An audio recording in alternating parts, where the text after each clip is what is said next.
विष्णु, पिछले 2 दिनों की अगर मैं बात कहूं तो पिछले 2 दिन बहुत ज़्यादा हेक्टिक रहे हैं कृष्ण जन्मभूमि को लेकर, लेकिन उस हेक्टिक दिन के बीच में आपने समय निकाला, उसके लिए आपका बेहद शुक्रिया। लेकिन एक जो मुहिम आप लोगों ने शुरू की या फिर एक का आप लोगों ने आगाज़ किया था राम जन्मभूमि से, वो आगाज़ श्री काशी विश्वनाथ श्री कृष्ण जन्मभूमि, आखिर ये कहाँ जाके थमेगा विष्णु? देखिए, मैं एक बात कहना चाहता हूँ। हम लोग हमेशा इस नरेटिव को मानते हैं, समझते हैं और बहुत जल्दी सब लोग उसे अंडरस्टैंड करते हैं। जब बड़े बड़े बैरिस्टर इस देश में कहते हैं once a mosque always a mosque, once a वफ ऑलवेज अ वफ, पर जो सनातन कंसेप्ट है once a temple always a temple, इस बात को नहीं समझा जाता है। और सुप्रीम कोर्ट ने राम मंदिर के जजमेंट में 2020 1 SCC पेज 1 में यही कहा है कि मंदिर टूटने से देवता का अस्तित्व समाप्त नहीं होता है, जो मंदिर बनाने का संकल्प है वो अमर होता है, वो अमिट होता है। तो सवाल ये उठता है कि अगर किसी ने मेरे मंदिर को तोड़ा है जी, और अगर इस्लामिक लॉ भी इसकी इजाज़त नहीं देता है कि किसी और के धर्मस्थल को तोड़ के मस्जिद बनाई जा सकती है, तो हम तो उन्हीं जगहों की बात कर रहे हैं जहाँ पे मंदिर तोड़ के मस्जिद बनाई गई है। चाहे वो टीले वाली मस्जिद हो लखनऊ की, चाहे वो कुतुब मीनार हो जहाँ पे लिखा हुआ है 27 जैन मंदिर और हिंदू मंदिर को तोड़ के उसके मलबे से यहाँ पे कुव्वतुल इस्लाम मस्जिद बनाई गई, चाहे वो ताजमहल हो, चाहे वो चाहे वो भोजशाला का केस हो धार में, जहाँ पे हिंदुओं को मंगलवार को पूजा करने की इजाज़त है माँ वाग देवी माँ सरस्वती की, और उसी जगह पे मुस्लिम समाज के लोगों को इजाज़त दी गई है नमाज पढ़ने की। और जब वो नमाज पढ़ने जाते हैं संस्कृत की ऋचाएं मिटाते हैं, यज्ञ कुंड और हवन कुंड में थूकते हैं। तो इस तरह की अगर चीज़ों के लिए अगर हम आवाज़ नहीं उठाएंगे इस लीगल संवैधानिक इंडिया में, तो ये आवाज़ कब उठेगी? और सवाल मैं पूछना चाहता हूँ, ज्ञान व्यापी के केस में जी, वजू टैंक में शिवलिंग मिला था और उस शिवलिंग के ऊपर वजू हो रहा था, और अगर उस पर कोई सवाल भी ना उठाए और सवाल उठाया जाए तो पूछा जाए कि आप कहाँ कहाँ खुदवाएंगे, और फिर कोर्ट में ये कहते हुए आ जाए कि आधे हिस्से में वजू करने दीजिए जहां पर शिवलिंग मिला था, वजू करने दिया जाए, हाँ, वहीं पे टॉयलेट की इजाजत दी जाए, ऐसी एप्लीकेशन कोर्ट में फाइल जी, की जाए। मथुरा श्री कृष्ण जन्मभूमि केस में मंदिर को तोड़ के वहीं पे मस्जिद बना दी जाए। तो सवाल ये नहीं है कि सिलसिला कहाँ थमेगा, सवाल उनसे पूछना चाहिए कि आपने यहाँ पे कितने मंदिर तोड़ के मस्जिद तामील की है, और इस पूरे समाज को नीचा दिखाने के लिए जो काम किया गया है, हम और हमारी लीगल टीम इस समाज को उसकी ग्लोरी, उसकी डिग्निटी वापस दिलाने के लिए लड़ाई लड़ रहे हैं। विष्णु, जो कल इलाहाबाद हाईकोर्ट का फैसला आया, मैं इसे बेहद अहम फैसला कहूंगा, क्योंकि हाईकोर्ट ने वकील कमिश्नर की नियुक्ति की जो आपकी मांग थी उसे स्वीकार कर लिया। यानी ये केस ठीक उसी रूपरेखा या उसी रास्ते पर आगे चल पड़ा है जिस रास्ते पर ज्ञानवापी का मुकदमा चल रहा है। देखिए, जो इस तरह के मामले होते हैं जहाँ पे हम लोग हजारों साल पहले क्या हुआ है उसके बारे में तहकीकात कर रहे हैं, और जब एक समाज मानने को तैयार नहीं होता है, चाहे जितने हिस्टोरिकल प्रूफ्स दिखाए जाए, चाहे मजलिस आलमगीरी दिखाया जाए जहाँ पे लिखा हुआ है कि यहाँ पे औरंगजेब ने मंदिर तोड़ने का फरमान दिया, और मंदिर तोड़ने के बाद बड़ी और छोटी मूर्तियाँ आगरा की जहनारा मस्जिद की सीढ़ियों के नीचे दबा दी गई कि जब वो नमाज पढ़ने जाएं उस पर कुचलते हुए जाएं। अगर इस हिस्टोरिकल फैक्ट को नहीं माना जाता है, अगर राजा पट्नीमल ने जो 1815 में ब्रिटिश इंडिया गवर्नमेंट से सेल डीड की थी, टाइटल डॉक्यूमेंट लिए थे, उसको नहीं माना जाता है, जो कोर्ट के ऑर्डर से 1920 के 1935 को उसको नहीं माना जाता है, तो सवाल उठता है कि आदमी अपना केस प्रूफ कैसे करेगा। लेकिन विष्णु, जो 1968 का करार था, उस करार के बारे में आप क्या कहेंगे? देखिए, मैं बता रहा हूँ, सबसे इंपॉर्टेंट बात यह है जो आपके दूसरे सवाल पे आ रहा हूँ, पहले मैं आपके पहले सवाल का उत्तर दे देता हूँ। इस तरह के केसेस में सर्वे इसलिए कराना पड़ता है क्योंकि वहाँ पे वस्तु स्थिति जानना बहुत जरूरी है। ज्ञान व्यापी केस में हमने कहा था कि वहाँ पे प्रत्यक्ष अप्रत्यक्ष देवता उस तथाकथित मस्जिद के अंदर मौजूद हैं, और जब सर्वे हुआ तो हर एक चीज मिली और उम्मीद से परे चीजें मिली। वेस्टर्न वॉल ने चीख चीख के कहा हिंदू मंदिर का भग्नावशेष है, 3 गुम्बद के नीचे हिंदू मंदिर के कटे हुए शिखर मिले, वजू टैंक में शिवलिंग मिला, और जब कैलेंडर उठाया गया तो लिखा था ज्ञान व्यापी मस्जिद, उस कैलेंडर के नीचे स्वास्तिक के चिन्ह मिले। तो उसी तरह से जब श्री कृष्ण जन्मभूमि का सर्वे होगा तो मैं आपके चैनल के माध्यम से कहना चाहता हूँ, बहुत सारे प्रूफ और बहुत सारे फैक्चुअल पोजीशन कोर्ट के पटल पे रखने का हम काम करेंगे। अब आपके दूसरे सवाल का मैं उत्तर दे देता हूँ। आपने पूछा कि 12 अक्टूबर 1968 का समझौता कैसे हुआ जी, और जरा सा समय दे दीजिए इसको एक्सप्लेन। नहीं, बिल्कुल बिल्कुल, आप समझाइए। कृष्ण जन्मभूमि के केस में इसकी लीगल डॉक्यूमेंटेड हिस्ट्री है कि 1618 में, इससे पहले भी इस मंदिर को बहुत बार तोड़ा गया है, और 1618 में राजा वीर सिंह बुंदेला ने 33 लाख रुपए की कॉस्ट से इस मंदिर को बनवाया था। बर्बर क्रूर आक्रांता औरंगजेब ने 1670 में वहां पे फरमान जारी किया जो मजलिस आलमगिरी के पेज नंबर 95 और 96 में दर्ज है जडूनाथ सरकार की किताब में, जिसमें उसने लिखा है जाओ जाके कृष्ण जन्मभूमि की मंदिर को तोड़ दो, और उसके आदेश के अनुपालन में मंदिर तोड़ी गई और बड़ी और छोटी मूर्तियां आगरा की जैनारा मस्जिद की सीढ़ियों के नीचे दबा दी गई कि जब वो नमाज पढ़ने जाए उस पर कुचलते हुए जाए। इसके बाद 1770 में बैटल ऑफ गोवर्धन हुआ, मराठाओं ने उस जगह को दोबारा जीता। 1803 में ईस्ट इंडिया कंपनी आई और 1815 में इस 13.37 एकड़ जमीन की नीलामी हुई, ऑक्शन हुआ, और उस नीलामी में राजा पटनीमल जो बनारस के राजा थे उन्होंने सब पूरी संपत्ति को खरीद लिया। ये पहला ऐसा विचित्र केस है देश का जहां पे संपत्ति का मालिकाना हक हमारे पास है और कब्जा किसी और के पास है। इसके बाद राजा पटनीमल के जो वारिस हैं उन्होंने पूरी संपत्ति श्री कृष्ण जन्मभूमि ट्रस्ट को दी 1944 में और पंडित मदन मोहन मालवीय को दी। इसके बाद वहां पे एक मंशा थी कि भव्य मंदिर का निर्माण किया जाएगा, पर वहीं पे एक फ्रॉड किया गया। 1958 में एक फर्जी संस्था बनाई गई श्री कृष्ण जन्मभूमि सेवा संघ, और मैं पूछना चाहता हूं आपके चैनल के माध्यम से, कौन थे द्वारका प्रसाद मिश्र जो मध्य प्रदेश के चीफ मिनिस्टर थे, कौन सी पार्टी से ताल्लुक रखते थे, इसको जरा इन्वेस्टिगेट करिएगा। उन्होंने कॉम्प्रोमाइज किया, उन्होंने पहले केस फाइल किया। आप फ्रॉड देखिए, जो ओनर नहीं है, जो मालिक नहीं है, उसने केस फाइल किया कि इस मंदिर की संपत्ति में कुछ लोग घुस आए हैं, और उस केस में कॉम्प्रोमाइज किया 12 अक्टूबर 1968 में, और कहा जहां तक आप आ गए उसके बारे में हम कुछ नहीं बोलेंगे। जब हमने इस पर रिसर्च की तो पाया कि ये पूरा कॉम्प्रोमाइज फेक है, फ्रॉड से ऑब्टेन किया गया है, और सुप्रीम कोर्ट के एक नहीं हजारों अथॉरिटी है जो ये कहती है कि फ्रॉड अनरेवल्स एवरीथिंग। अगर कोई चीज फ्रॉड से ऑब्टेन की गई है तो कभी भी चैलेंज की जा सकती है। और एमएल शर्मा के केस में भी इलाहाबाद हाईकोर्ट ने कहा था कि इस कॉम्प्रोमाइज को आप चुनौती दे सकते हैं कॉम्पिटेंट कोर्ट में। हमने इसलिए मथुरा श्री कृष्ण जन्मभूमि केस में 25 सितंबर 2020 को केस फाइल किया। इलाहाबाद हाईकोर्ट ने इस मामले की गंभीरता को समझते हुए यह केस अपने पास मंगाया ओरिजिनल ट्रायल के लिए 26 मई 2023 के ऑर्डर से, और कल इलाहाबाद हाईकोर्ट ने ऐतिहासिक फैसला देते हुए वहां पे एडवोकेट कमीशन का ऑर्डर किया है। आज शाहिद का मस्जिद सुप्रीम कोर्ट आई थी, सुप्रीम कोर्ट ने भी उनको स्टे देने से मना कर दिया है। तो अब इसका कॉन्सिक्वेंस विष्णु, इसका मतलब मान के चलें कि आने वाले समय में अगर वकील कमिश्नर की जो नियुक्ति का आदेश दिया है, वकील कमिश्नर जब अपनी रिपोर्ट फाइल कर देंगे तो एक और एप्लीकेशन आपकी तरफ से फाइल होगी एएसआई सर्वे की मांग को लेकर। देखिए, अब हमारी क्या लीगल स्ट्रेटेजी होगी आगे ये हम डिस्क्लोज नहीं कर सकते हैं, पर आज की डेट में एडवोकेट कमीशन अपॉइंट होना बहुत ज़रूरी था, क्योंकि जो जगह की वस्तु स्थिति है वो पता लगना बहुत ज़रूरी है, और आगे हमारी क्या क्या स्ट्रेटेजी होने वाली है ये कोई भी अच्छा सिविल लॉयर कभी डिस्क्लोज नहीं करेगा। विष्णु, लेकिन अगर हम बात करें ज्ञानवापी के मुकदमे की, ज्ञानवापी के मुकदमे में जो एएसआई का जो सर्वे हुआ है वो कितना अहम होगा? क्योंकि अगर हम राम जन्मभूमि की बात करें तो राम जन्मभूमि मामले में एएसआई के सर्वा बहुत ज्यादा बेनिफिट नहीं दे पाया था, लेकिन इस केस में, इस मुकदमे की अगर बात करें तो क्या अलग है? देखिए, मैं इतना कहना चाहता हूँ, 92 डेज के एएसआई के सर्वे में मैंने पार्टिसिपेट किया, और जो 5 दिन का एडवोकेट कमीशन का सर्वे हुआ था, एएसआई की टीम उससे बहुत आगे निकल चुकी है। करीब 300 से ऊपर आर्टिफैक्ट्स, 300 से ऊपर आर्टिफैक्ट जिसकी लिस्ट बनाई गई है जी, वो डिस्ट्रिक्ट मजिस्ट्रेट को सौंपे जा चुके हैं। और एक बात आपके चैनल के माध्यम से कहना चाहता हूं, जब आर्कियोलॉजिकल सर्वे ऑफ इंडिया अपनी रिपोर्ट 18 दिसंबर को बनारस की सिविल कोर्ट में दाखिल करेगी, इस देश के लिए एक ऐतिहासिक क्षण होने जा रहा है। लेकिन एक बात ये बताइए कि अभी तो कोर्ट की तरफ से एक गैग ऑर्डर है कि जो पब्लिक जो रिपोर्ट है वो पब्लिक नहीं की जा सकती। हाँ, नहीं, अंजुमन इंतजामिया ने गैग ऑर्डर क्या लिया कि एएसआई के सर्वे में जो मिल रहा है कोई किसी को बताएगा नहीं। गैग ऑर्डर ये है, गैग ऑर्डर एएसआई की रिपोर्ट को दिखाने का नहीं है। इनफैक्ट अंजुमन इंतजामिया ने सुप्रीम कोर्ट में ये कहा था कि एएसआई की रिपोर्ट को सील कवर में हालांकि कोर्ट ने उसकी इजाजत नहीं दी थी, रिजेक्ट कर दिया।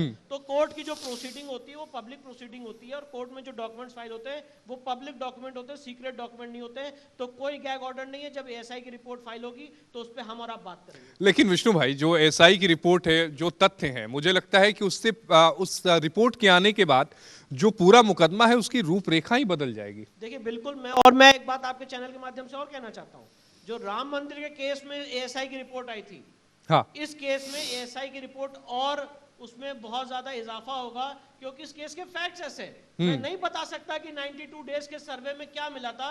मेरे ऊपर कोर्ट के गैग ऑर्डर की बंदिश है, नहीं तो मैं आपको बताता कि 92 डेज के सर्वे में क्या मिला था, और जो चीजें मिली हैं वो सारी बातें एएसआई को अपनी रिपोर्ट में लिखनी पड़ेंगी, क्योंकि हर एक चीज फोटोग्राफ और वीडियोग्राफ हुई है और सबकी लिस्ट तैयार की गई दोनों यानी parties के विष्णु सामने। मान के चलें कि पूरे परिसर पे अधिकार की बात हो रही है अब। पूरे परिसर पे मालिकाना हक के लिए हमने 7 सिविल सूट्स फाइल किए हैं और उस पे कोर्ट ने केस एडमिट कर लिया है, कोर्ट में मामला विचाराधीन है, सारे मामले डिस्ट्रिक्ट कोर्ट वाराणसी में ट्रांसफर हो चुके हैं, कंसोलिडेट हो चुके हैं, और पूजा के अधिकार के साथ साथ पूरे परिसर में लॉर्ड स्वयंभू आदि विश्वेश्वर का टाइटल है, ऐसी मांग कोर्ट में दायर है। और आगे आने वाले समय में आपके चैनल के माध्यम से कहना चाहता हूं, ये पूरा परिसर जहां पे तथाकथित जिसे कहेंगे इलीगल इंक्रोचमेंट के माध्यम से ज्ञानव्यापी मस्जिद, तथाकथित ज्ञानव्यापी मस्जिद बनी हुई है, वो पूरा भूभाग हम अपने पास लेंगे और वहां पे भव्य मंदिर का निर्माण होगा। विष्णु, लेकिन बार बार अगर हम अंतुजम इंतजामिया कमेटी की बात करें, शाही ईदगाह मस्जिद कमेटी की बात करें, दोनों मुकदमे हालांकि अलग अलग हैं,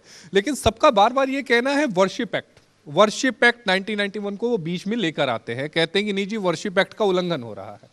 देखिए, मैं ये बात पूछना चाहता हूं आपके चैनल के माध्यम से, अगर किसी का फ्रंट लाइन डिफेंस, आपने एकदम सही सवाल पूछा, इसके लिए मैं आपका धन्यवाद देना चाहता हूं। अगर किसी का फ्रंट लाइन डिफेंस ये है कि प्लेसेस ऑफ वर्शिप एक्ट से बार्ड है, तो आप ये समझ लीजिए कि उनके केस में वीकनेस कितनी है, क्योंकि प्लेसेस ऑफ वर्शिप एक्ट जो उनका इंटरप्रिटेशन है और उनका जो नैरेटिव है वो ये है कि वो लोगों को कोर्ट जाने से रोकता है जी। अब मैं सवाल पूछना चाहता हूं कि जब बाबा साहब अंबेडकर से सवाल पूछा गया था कि आप इस संविधान की आत्मा को क्या मानते हैं, इस संविधान में सबसे महत्वपूर्ण आर्टिकल क्या है, तो बाबा साहब अंबेडकर ने जवाब दिया था आर्टिकल 32, जो लोगों को कोर्ट जाने का अधिकार देता है, और जुडिशियल रिव्यू का जो अधिकार है वो इस संविधान का बेसिक स्ट्रक्चर है और इस संविधान की आत्मा है। अब जितने जो सेकुलरिज्म में बिलीव रखते हैं वो कहते हैं कोर्ट नहीं जाना चाहिए, राम मंदिर के बाद और किसी मुद्दे पे बात नहीं होनी चाहिए। मैं पूछना चाहता हूं, पहली बात, ऐसा कोई interpretation places of worship act में नहीं है। दूसरी बात, अगर यही आपका नैरेटिव और इंटरप्रिटेशन है तो ये डायरेक्टली सुप्रीम कोर्ट के 5 जजेस जजमेंट का वायलेशन है, जिसमें सुप्रीम कोर्ट ने कहा है कि judicial review the basic structure of the constitution. और सबसे इंपॉर्टेंट बात है, अगर प्लेसेस ऑफ वर्शिप एक्ट को पढ़ भी लें तो प्लेसेस ऑफ वर्शिप एक्ट का सेक्शन 3 और 4 क्या कहता है, धार्मिक स्वरूप तय करने की स्वतंत्रता देता है। फॉर एग्जाम्पल, अगर आज मैं किसी मंदिर में जाके नमाज पढ़ लूं तो क्या मंदिर का धार्मिक स्वरूप बदल जाएगा? और अगर कोई मस्जिद में मेरे शिवलिंग को रख के वजू कर ले तो उसका धार्मिक स्वरूप बदल जाएगा? तो एक ही आंसर हो सकता है, अगर कोई मस्जिद में जाके आज पूजा कर ले तो मस्जिद का धार्मिक स्वरूप नहीं बदलेगा। पर अगर किसी जगह पे शिवलिंग है और उस पे वजू हो रही है तो शिवलिंग होने से उसका धार्मिक स्वरूप कभी भी मंदिर का खत्म नहीं होगा, वो हमेशा मंदिर का रहेगा। और इसीलिए एविडेंस के माध्यम से ये सारी चीजें डिसाइड होती, तय होती। और जो बात मैं आपको बोल रहा हूँ, इस पे जजमेंट्स आए, ऑनरेबल डिस्ट्रिक्ट कोर्ट वाराणसी का, आपने उसको स्वयं कवर किया था, 12 सितंबर 2022 को डिस्ट्रिक्ट कोर्ट वाराणसी ने यह इंटरप्रिटेशन दिया। इलाहाबाद हाईकोर्ट गई अंजुमन इंतजामिया की पिटीशन भी इलाहाबाद हाईकोर्ट ने डिसमिस की 31 मई 2023 को। और सुप्रीम कोर्ट में भी जब मामला ट्रेवल किया तो जनरली सुप्रीम कोर्ट के ऑब्जर्वेशंस कोर्ट नहीं करने चाहिए, पर सुप्रीम कोर्ट ने भी यही बात कही कि धार्मिक स्वरूप तय करने की आजादी देता है प्लेसेस ऑफ वर्शिप एक्ट। और वही मुझे लगता है कि जस्टिस डीवाई चंद्रचूड़ का जो ऑब्जर्वेशन था धार्मिक स्वरूप, वो एक बड़ा मुझे लगता है बेनिफिट इसका मिला है आप लोगों को। जी बिल्कुल, क्योंकि वो एक लीगल इंटरप्रिटेशन है, एक साउंड लीगल इंटरप्रिटेशन है। आप ये सोचिए कि कितनी बड़ी विडंबना है कि आप एक समाज को रोक देंगे कोर्ट ना जाने से। क्या इस देश में कोई ऐसा कानून हो सकता है जो लोगों के कोर्ट जाने का अधिकार छीन ले? सीए के लिए हजारों पिटीशन सुप्रीम कोर्ट में दाखिल हो सकती हैं, एनआरसी को चैलेंज करने के लिए पिटीशन दाखिल हो सकती है, जम्मू कश्मीर के संविधान के लिए पिटीशन दाखिल हो सकती है। पर अगर कोई कहे कि यहाँ पे हमारे मंदिर को तोड़ के मस्जिद बनाई गई है तो क्या उसके लिए कोई आपने इसीलिए वर्शिप एक्ट को भी सुप्रीम कोर्ट में चैलेंज किया हुआ है आपने? मैंने प्लेसेस ऑफ वर्शिप एक्ट को सुप्रीम कोर्ट में चैलेंज किया है, इस आधार पे कि अगर यही लीगल इंटरप्रिटेशन है कि लोगों के कोर्ट जाने का अधिकार प्लेसेस ऑफ वर्शिप एक्ट छीनता है, तो ये बेसिक स्ट्रक्चर का उल्लंघन है। और सुप्रीम कोर्ट ने उसमें नोटिस जारी किया है। आज तक केंद्र सरकार ने उसमें अपना एफिडेविट फाइल नहीं किया। हाँ, केंद्र सरकार का अभी तक स्टैंड नहीं आया और हमेशा एडजमेंट केंद्र सरकार की तरफ। क्या केंद्र सरकार अपने पत्ते नहीं खोलना चाहती, क्या वजह है? देखिए, मैं केंद्र सरकार का वकील नहीं हूँ, तो मुझे नहीं पता कि केंद्र सरकार का क्या स्टैंड होगा या उनकी क्या मंशा है। पर मैं इतना जानता हूं कि एक लीगल रिसर्च के माध्यम से हमने पिटीशन आर्टिकल 32 में सुप्रीम कोर्ट में फाइल की है, विश्व भद्र पुजारी पुरोहित महासंघ के नाम से। सुप्रीम कोर्ट ने उसमें नोटिस जारी किया है और ये कॉन्स्टिट्यूशनल वैलिडिटी इसमें एक्ट की इन्वॉल्व है। अगर इस तरह का, पहली बात तो मेरा ये कहना है आपके सामने, क्लियर पोजीशन और स्टैंड है कि प्लेसेस ऑफ वर्शिप एक्ट इस तरह का इंटरप्रिटेशन नहीं देता है। पर 30 साल से मैं आपके चैनल के माध्यम से कहना चाहता हूं कि बनारस की कोर्ट में हमारा केस स्टे करा के रखा इसी लीगल डिबेट में कि places of worship act apply होता है कि नहीं होता है। तो इस तरह के इंटरप्रिटेशन अगर हैं तो एक कोर्ट से जुडिशियल वर्डिक्ट आना चाहिए माननीय सुप्रीम कोर्ट से, इसलिए हमने सुप्रीम कोर्ट। और मुझे मैंने जितने भी मुकदमों को देखा है राम जन्मभूमि के बाद, हम लोगों ने, आपने लड़ा, मैंने कवर किया था उस मुकदमे को, उसके बाद जितने भी मुकदमे आपने दाखिल किए, चाहे कृष्ण जन्मभूमि का हो, चाहे ज्ञानवापी का हो, चाहे दूसरे मंदिरों का हो, हर जगह पहला कॉज इनका ये था कि ये जो सूट दाखिल किया गया है ये मेंटेनेबल नहीं है क्योंकि वर्शिप एक्ट के दायरे में, क्योंकि वो नहीं चाहते हैं कि यहाँ पे इंक्वायरी हो। वर्शिप एक्ट की प्ली क्यों ली जा रही है आप इसको समझिए, ज्ञानव्यापी का केस का जीता जागता उदाहरण है। क्योंकि जब वहां पे सर्वे हुआ और वहां पे कटी हुई मूर्तियां मिली, जो ज्ञानव्यापी मस्जिद का कैलेंडर था उसके नीचे स्वास्तिक का चिन्ह मिला, वजू टैंक में शिवलिंग मिला, 3 गुंबद नीचे कटे हुए हिंदू मंदिर के शिखर मिले, वेस्टर्न वॉल ने चीख चीख के कहा कि ये हिंदू मंदिर का भग्नावशेष है, व्यास जी के तहखाने में किस तरह से प्लेसेस ऑफ वर्शिप एक्ट का मर्डर करते हुए व्यास जी को उस तहखाने से बाहर फेंका गया, ये सारी बातें उभर के सामने आई। इसलिए वो नहीं चाहते थे मामला खुले। और श्री कृष्ण जन्मभूमि के केस में भी वो नहीं चाहते हैं कि इस केस के सही फैक्ट्स कोर्ट के सामने आए। तो एक जो लीगल स्ट्रेटेजी होती है निप इन द बड, कि अगर कोई चीज उभर रही है तो उसको वहीं पे दबा दो, वही काम ये लोग कर रहे हैं क्योंकि वो नहीं। लेकिन कृष्ण जन्मभूमि की बात कर रहे हैं, उसमें इलाहाबाद हाईकोर्ट का बड़ा अच्छा जजमेंट है, जिसमें इलाहाबाद हाईकोर्ट ने डे टू डे हियरिंग के, वो माफ करिएगा, सारे डिस्ट्रिक्ट कोर्ट्स में जो मैटर पेंडिंग थे उनको अपने आप अपने पास ट्रांसफर कर लिया और सुप्रीम कोर्ट ने भी कोई रोक अभी तक दी नहीं है। देखिए, हमने कृष्ण जन्मभूमि का केस नेशनल इंपॉर्टेंस का केस है जी। जब भी कोई राष्ट्राध्यक्ष इस देश में आता है या फॉरेन डिग्नेटरी आता है तो हम लोग उनको गीता भेंट करते हैं। पर जो योगेश्वर श्री कृष्ण ने गीता का ज्ञान दिया, आज उनकी जन्मस्थली पे हम एक्चुअली उनको दर्शन नहीं कर पा रहे हैं। उनकी जो मेन जन्मस्थली है वहाँ पे आपने शाही ईदगाह मस्जिद बना दी। तो उसके लिए ये जो मुकदमा है, हमने कोर्ट के सामने ये प्लीडिंग ली कि नेशनल इंपॉर्टेंस का मुद्दा है और इसमें बहुत ज़्यादा सेंसिटिविटीज इन्वॉल्व है। इसलिए जैसे राम मंदिर के केस का original trial Allahabad high court ने किया था 1989 में, उसी तरह से श्री कृष्ण जन्मभूमि केस का original trial Allahabad high court करे। हमारी मांग को मानते हुए सेक्शन 24 सीपीसी की पावर्स एक्सरसाइज करते हुए इलाहाबाद हाई कोर्ट ने सारे केसेस अपने पास मंगा लिए 26 मई 2023 को ओरिजिनल ट्रायल के लिए, और ये बहुत ही वेलकम फैसला है और सुप्रीम कोर्ट ने भी इस फैसले पर रोक नहीं लगाई। विष्णु, अगर हम बात करें राम मंदिर, कृष्ण जन्मभूमि और ज्ञानवापी, तो ये तीनों मुकदमे एक दूसरे से किस तरह से अलग हैं और किस तरह से सिमिलर हैं? देखिए, अलग इस तरह से हैं क्योंकि राम मंदिर की अपनी एक लीगल हिस्ट्री है। वहाँ पे 1528 में बाबर ने तोड़ा था। बाबर के तोड़ने के बाद 300 साल का इतिहास नहीं मिलता है वहाँ पे किसी भी तरह का नमाज का, और वहाँ पे डिस्प्यूट शब्द तब शुरू हुआ जब 1855 में ब्रिटिश सरकार ने रेलिंग बना के वहाँ पे मुस्लिम समाज के लोगों को नमाज पढ़ने की इजाज़त दे दी। तो उसके फैक्ट्स अलग हैं। कृष्ण जन्मभूमि में जैसे कि मैंने आपको बताया, टाइटल डॉक्यूमेंट्स हमारे पास है, कब्जा उनके पास है। ज्ञानव्यापी के केस में वजू टैंक में शिवलिंग मिला है और बहुत सारी चीज़ें मिली हैं एसआई सर्वे में।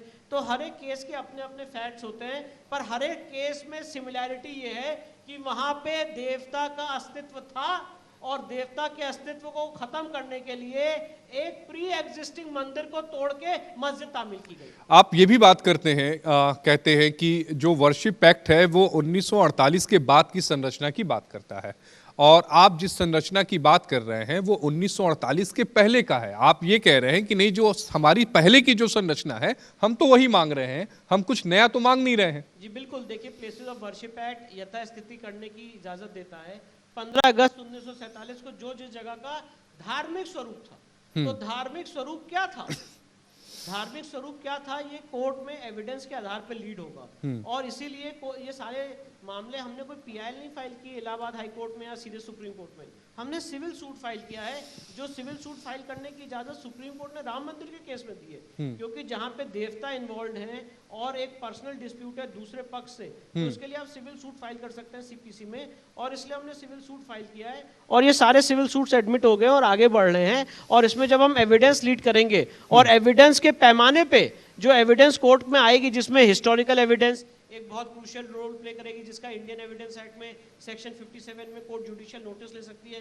राम मंदिर के केस में बहुत सारे हिस्टोरिकल रिकॉर्ड्स का, ट्रैवलर अकाउंट्स का, गैजेटियर्स का सुप्रीम कोर्ट ने संज्ञान लिया था। उसी तरह से इन सारे मामलों में हमारी आपके चैनल के माध्यम से कहना चाहता हूँ, ज्ञानव्यापी के केस में और मथुरा के केस में, भोजशाला के केस में, टीले वाली मस्जिद के केस में, ताजमहल के केस में एविडेंस तैयार है। और जब ये केस एविडेंस की पटल पे आएगा। अच्छा विष्णु, एक सवाल ये भी है कि ज्ञानवापी का मुकदमा लोग जानते हैं, कृष्ण जन्मभूमि का जानते हैं, लेकिन भोजशाला के मुकदमे के बारे में लोगों को कम, टीले वाली मस्जिद के बारे में लोगों को कम जानकारी है। जरा बताइएगा ये दोनों मुकदमे हैं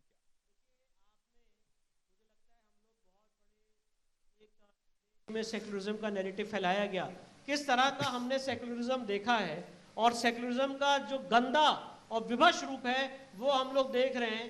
क्या आपने किसी मस्जिद में ऐसा कोई ऑर्डर देखा है कि एक मस्जिद में हिंदू समाज के लोग मंगलवार को पूजा कर सकते हैं और फ्राइडे को कोई मस्जिद में नमाज पढ़ सकता है? ऐसा कोई आपने किसी अथॉरिटी का ऑर्डर देखा है क्या? मैंने तो अपने लीगल करियर में आज तक नहीं देखा। पर भोजशाला के केस में एक ऑर्डर पास किया आर्कियोलॉजिकल सर्वे ऑफ इंडिया ने, और ऑर्डर क्या पास किया कि जो माँ वाघ देवी का, माँ सरस्वती का मूल स्थान है, जहाँ माँ वाघ देवी की मूर्ति है, उस मूर्ति की जगह पे हिंदू समाज के लोग मंगलवार को पूजा करेंगे और उसी जगह पे मुस्लिम समाज के लोग नमाज पढ़ेंगे। और इसका रिजल्ट ये हो रहा है कि जब मुस्लिम समाज के लोग फ्राइडे को नमाज पढ़ने जाते हैं तो जो वहाँ पे हवन कुंड बना हुआ है उसमें थूकते हैं, संस्कृत की ऋचाएं मिटाते हैं और वहाँ पे स्ट्रक्चर को डैमेज करने की कोशिश करते हैं। माँ वाघ देवी की ओरिजिनल मूर्ति आज भी ब्रिटिश लंदन म्यूजियम में रखी हुई है और वो कह रहे हैं कि हम आपको देंगे मूर्ति इस शर्त पे कि जो उनका मूल स्थान था उसको वहाँ पे स्थापित करिए। वहाँ पे खुदाई हुई है एसआई की, हनुमान जी की मूर्ति वहाँ से मिली है और वो आज भी एसआई के पास रखी हुई है। और भोजशाला में हिंदू समाज के साथ जीता जाता इनजस्टिस हुआ है और उस इनजस्टिस को रेस्टोर करने के लिए हम लड़ाई लड़ रहे हैं इस सेकुलर इंडिया में। अगर कोई आदमी सेकुलरिज्म को मानता भी है तो सेकुलरिज्म की भी धज्जियां उड़ाते हुए ये ऑर्डर, मतलब अपनी ही चीज पाने के लिए लंबी लड़ाई लड़नी पड़ रही है। लंबी लड़ाई लड़नी पड़ रही है और उसमें कमेंट्स भी सुनने पड़ते हैं कि कब तक ये लड़ाई चलेगी, कहां तक रुकेगी, ये कम्युनल लड़ाई है, आप इस देश में टेंशन पैदा करना चाहते हैं। मतलब आप मेरे हवन कुंड में थूकते रहे, संस्कृत की ऋचाएं मिटाते रहे, शिवलिंग पे वजू करते रहे, मूर्तियां तोड़ते रहे, मस्जिद बनाते रहे तो सेकुलरिज्म डिस्टर्ब नहीं होता है। पर अगर इस पे सवाल उठा लिया जाता है एक सिविलाइजेशन द्वारा कि अब अत्याचार बंद हुआ, हमारी मूर्तियों को और हमारी पूजा पद्धति को आप बेइज्जत करना बंद करिए, तो देश का सेकुलरिज्म डिस्टर्ब हो जाता है और आप कम्युनल लॉयर हो जाते हैं। तो अगर मुझे ऐसा अलंकार दिया जाता है कि मैं कम्युनल लॉयर हूं तो मैं ऐसा अलंकार पसंद करूंगा। टीले वाली मस्जिद, विष्णु टीले वाली मस्जिद की क्या कहानी है ये भी बताइए। टीले वाली मस्जिद में वो वीरवर लक्ष्मण जी का मूल स्थान था, जहाँ वीरवर लक्ष्मण जी की मूर्तियां और उनका मंदिर स्थापित था। आज भी मेरे बाबूजी ने वहाँ पे सिविल सूट फाइल करके 2013 में वहाँ पे वो कुआं निकाला, जो कुआं पाताल लोक तक जा रहा है, उसका एडवोकेट कमीशन किया था 2012 में लखनऊ बेंच के ऑर्डर्स के तहत। और उस टीले वाली मस्जिद में जिसे लक्ष्मण टीला कहा जाता था, वहां मंदिर तोड़ के उसी पे मस्जिद बना दी और मस्जिद का नाम क्या रखा?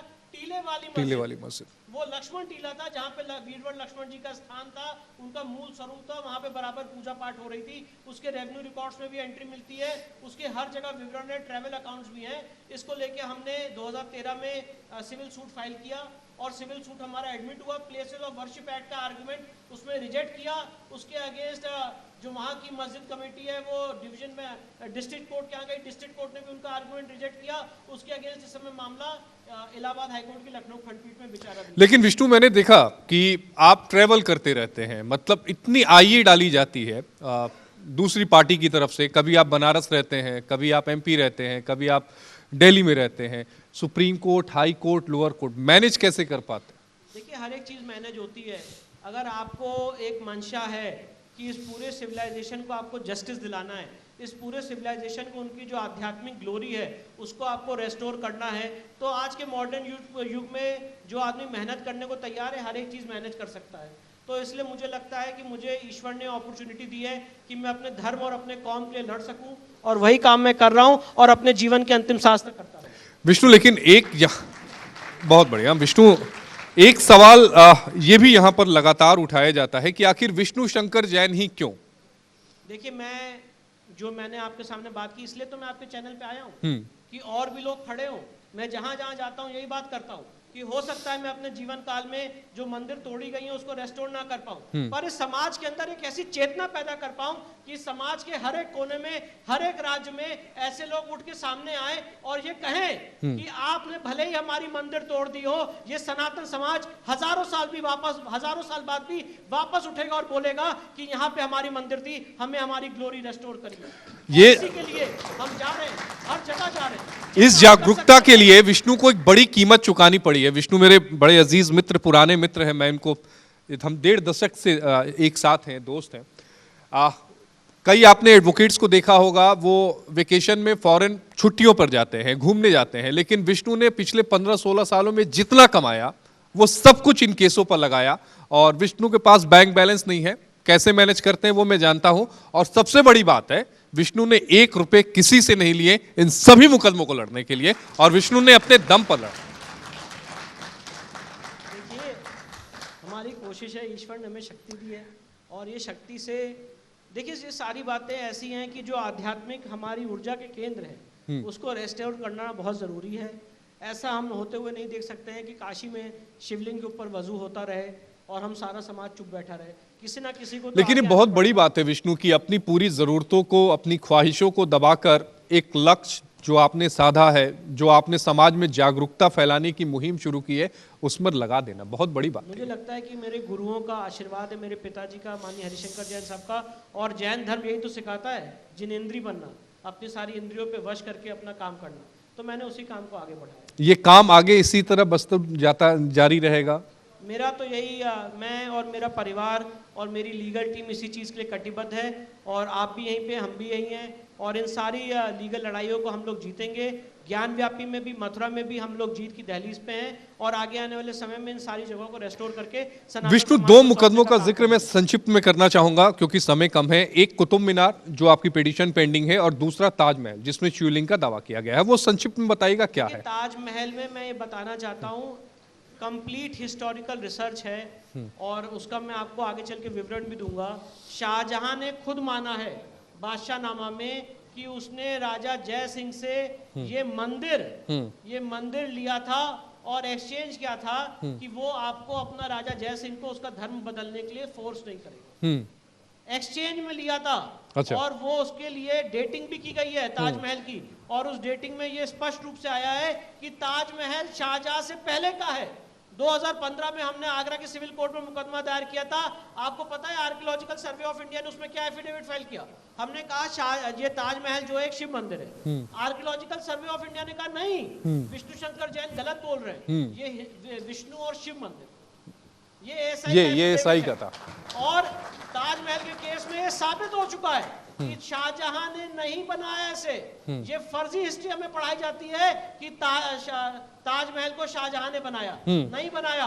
उसके नीचे आज भी 27 कमरे हैं जिसमें हिंदू मंदिर और हिंदू मूर्तियां, शिवलिंग और अलग अलग अभिषेक और चीजें हैं। मैं पूछना चाहता हूं, इस्लाम में सबसे इंपॉर्टेंट क्या होता है? किसी भी एक वैलिड मजार के लिए सुपुर्दे खाक होना जी। ताजमहल एक वाटर बेस्ड मॉन्यूमेंट है, यमुना के रिवर बेड पे बना हुआ है। उसके अंदर ऐसी लकड़ियों का इस्तेमाल हुआ है कि जितना वहां पे पानी जाता है वो मॉन्यूमेंट और स्ट्रांग हो जाता है, तो वहां पे सुपुर्दे खाक हो ही नहीं सकता है। जो शिवलिंग का मूल स्थान था, शिवलिंग हटा के वहां पे आपने ये आर्टिफिशियल मजार लगा दी, और मुमताज महल तो वहां से 400 किलोमीटर दूर बुरहानपुर में बरी हुई थी, वहां पे बरी नहीं हुई थी। ये सारे हिस्टोरिकल फैक्ट्स है, पर हमको गलत हिस्ट्री पढ़ाई जाती है। और इसी तरह से मुझे लगता है आगे आने वाले समय में हम ये कोर्स करेक्शन करेंगे, इस फॉल्ट लाइंस को पहचानेंगे और करेक्ट हिस्ट्री लोगों के सामने लाएंगे। बिल्कुल लेकर आएंगे। और विष्णु के लिए चंद लाइनें हैं कि विष्णु, मुझे लगता है कि आने वाले समय में आप कई सारी चीज़ें हैं, चाहे वो कुतुब मीनार है, आने वाले समय में केसेस के लोड आपके ऊपर बढ़ेंगे, लेकिन मुझे लगता है कि जिस निष्ठा से, जिस ईमानदारी से, जिस संकल्प के साथ आप लगे हुए हैं, वो सफलता ज़रूर मिलेगी। और किसी ने बड़ा खूब कहा है कि है वक्त बदलने का, हर काम बदल डालो, है वक्त बदलने का, हर काम बदल डालो, आगाज बदल डालो, अंजाम बदल डालो। बहुत शुक्रिया विष्णु आपका, बहुत शुक्रिया।